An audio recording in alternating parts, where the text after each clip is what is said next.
Trending this week, teenagers all across the country in public high schools are tweeting photos of their lunches with the hashtag Thanks Michelle Obama. It's sarcasm, obviously. They don't care for their lunches and they aren't getting enough to eat with the 850 calorie maximum that has been implemented by the federal government.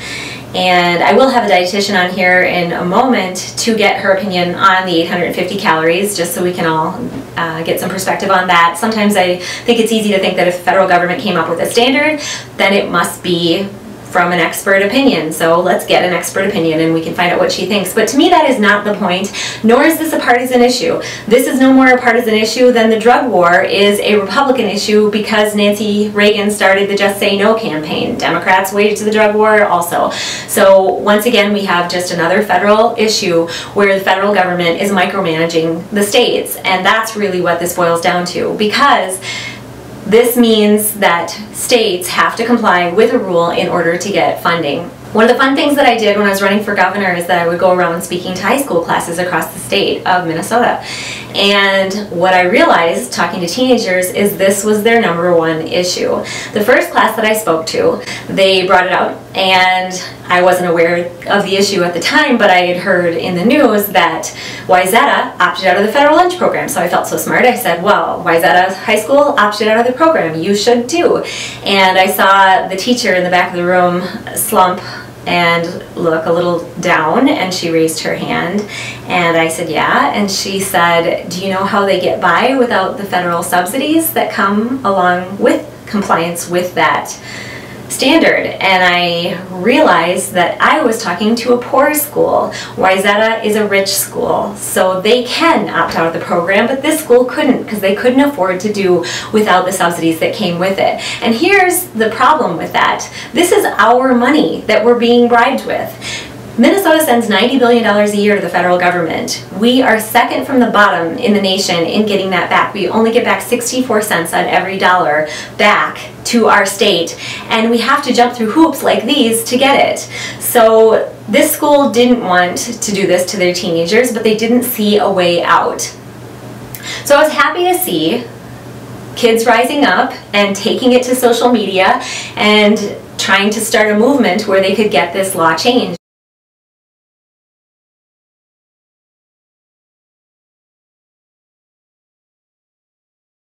I'm here today with Cassie Bjork. She's a registered dietitian, also known as Dietician Cassie, to get her take on the federal lunch standard. What do you think, Cassie? 850 calorie maximum. How do you feel about it? It's ridiculous. That's not even enough for a non-athlete, just a regular student, to maintain their focus and energy levels during the day. As a teenager or for anyone, would you think? Really for anyone. And the problem with counting calories and restricting that much is that fat keeps you full and gives you energy, and your brain is like 70% fat. So when you're restricting fat, and the reason they do it is because fat has more calories than protein and carbohydrates. So this is a low-fat 850 calories. Yeah, really low fat. Yep, really low fat. Because anytime you restrict calories, you're going to cut fat first, because it has more calories than protein and carbohydrates. Okay. So these students are being served sugar, basically just sugar. Yeah. Because they're being served kind of, you know, processed protein, pretty low quality protein, along with a lot of carbohydrates, and all carbohydrates turn to sugar in your body. Right. So no one's going to perform their best. I'm actually pre-diabetic, so I don't even eat bread, rice, pasta, potatoes, none of that stuff. Right. Well, that's better for you. I mean, when you're just eating sugar all day long, you're not going to be able to perform your best or stay focused during the day. Yep, yep. But, you know, so it's not just about what the calories then, it is about what they've implemented as far as the fat level too? Yeah, really, they kind of go hand in hand. Anytime you're calorie counting, you're consuming a low-fat diet, since fat contains more calories. So it's a very low-fat diet, restricted amount of calories, and no one's gonna perform or feel their best when they're being restricted of the nutrients that we need. Besides, calorie counting doesn't work. I mean, we've been trying the calorie counting. No, it never works for me. I couldn't lose the weight after my second child, so in the last 40 years, we've been trying this whole low-fat calorie counting diet, and what's happened is our obesity rates have skyrocketed, cancer rates, heart disease. So this is what they said that they were attempting to solve, is they wanted to solve the high rate of teenage obesity. So what should they have done? And here's, but from my standpoint, I dislike it when a federal mandate controls every school in America, because it makes it a lot harder to change. Yeah. And it's like, to me, I compare it to Horton Here's a Who, where all the Who's in Whoville have to say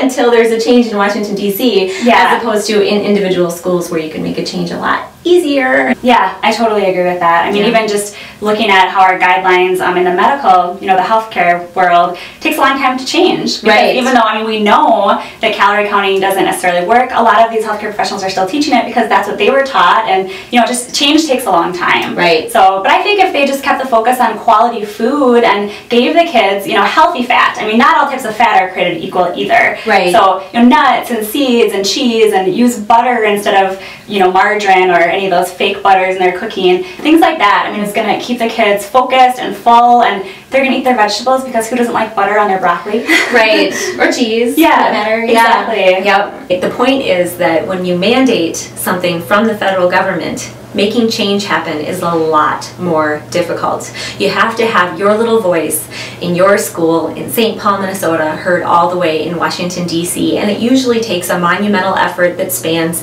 the entire country to get something done, or a tragedy. That's another way to get something done, have a tragedy. Those usually expedite legislation. This is not how we want our schools run. We would like local control, and this is why. Thank you.